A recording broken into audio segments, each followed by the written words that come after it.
Hi there, I'm Guitar Hero 1885, and in this video we're going to be taking a look at Space Gun for the Atari ST. It's a first-person shooter based in space, or set in space. It's by Ocean, and apparently it was released in 1991 or 92, so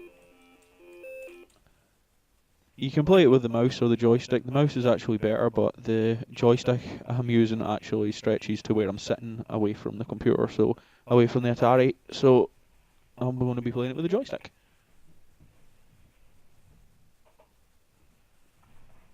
Just show you the box. This is it.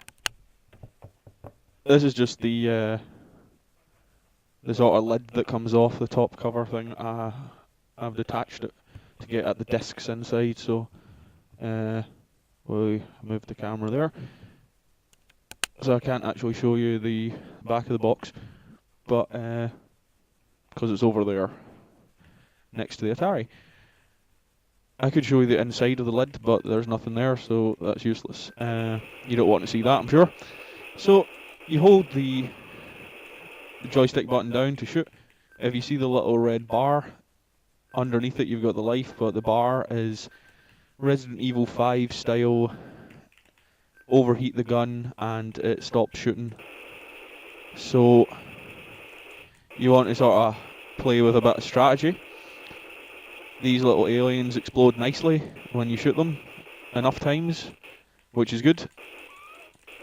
So you don't want to shoot survivors, and the graphics on this are actually, I think they're excellent for an Atari ST game, and it's one of the most fun games that I've got for the Atari ST. It's actually really enjoyable. It's also completely ridiculously hard, but it's not as hard. At least we've got a life bar in this game, so that's always nice. And yeah, the animation in it is cracking, the colours are cracking, controls pretty nicely. It's a wee bit sluggish with the joystick, as games tend to be. Well, first-person shooters tend to be on well, some of the older consoles that use either the mice or use joysticks or controllers. Like if you were trying to play Operation Wolf for the Master System or it was the Master System. If you use the pad, you don't get it. Or Duck Hunt with a Nintendo pad is a lot better. If you use the gun, well, with this, it's a lot better to use the mouse button.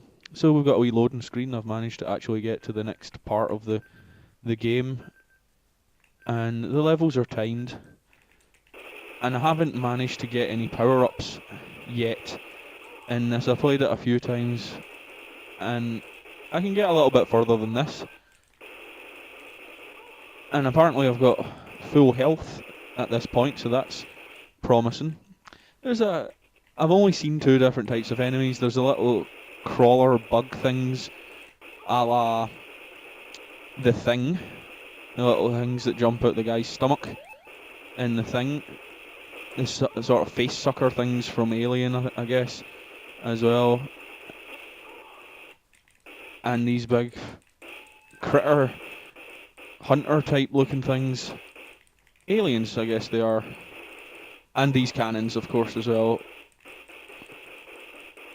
So you have to resist the urge to hold down the fire button and let rip, because really you have to burst it. Yeah, you have to burst fire, or else you're going to just run out of. It's just going to overheat and you can't shoot anything. So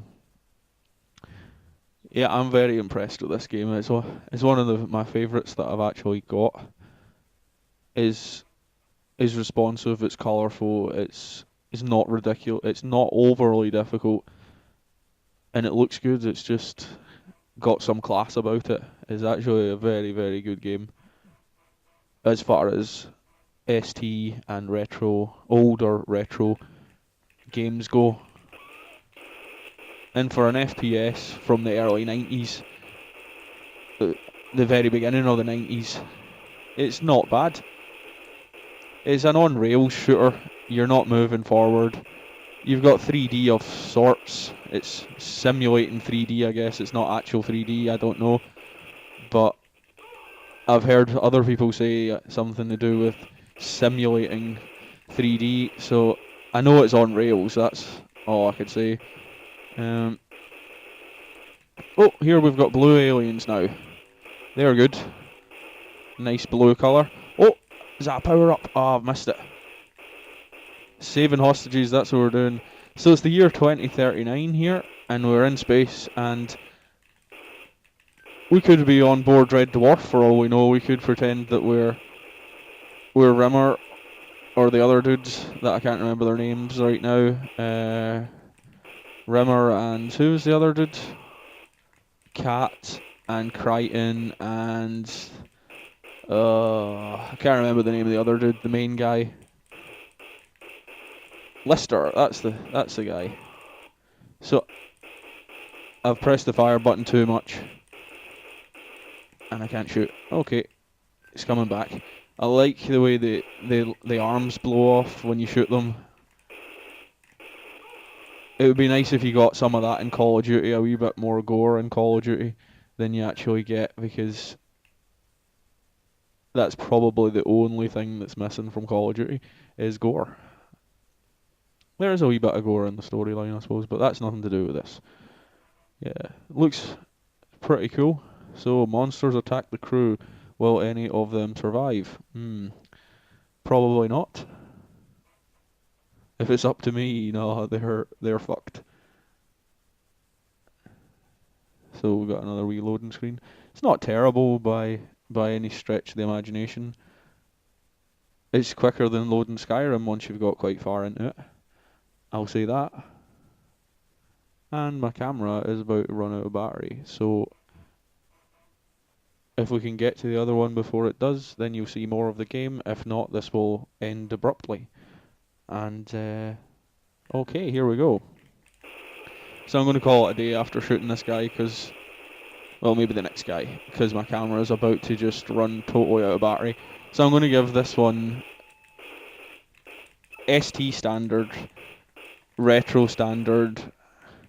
I'm going to give this game a 5 out of 5. This is definitely one of the best Atari ST games I have ever played, and I'm really, really impressed with it. I've played Die Hard 2 on the Atari ST, which is the same sort of idea as this, and it is nowhere near as good. So we've got continues as well, which is nice. So I think this is... Oh, I've got one continue left. I'm under the... See, you shoot these things here to get your power up as well. The animations are really nice. The frame rate's not bad either, and got a lot of colours going on. And I suppose, what are we going to compare it to? Operation Wolf and Duck Hunt? I don't know about Duck Hunt, but Operation Wolf. This is a lot more colourful, and there's a lot more going on. I could do with maybe some different weapons, which you might be able to get, but later in the game. There's a lot more going on. The characters are a lot more colourful, more animation, more detail.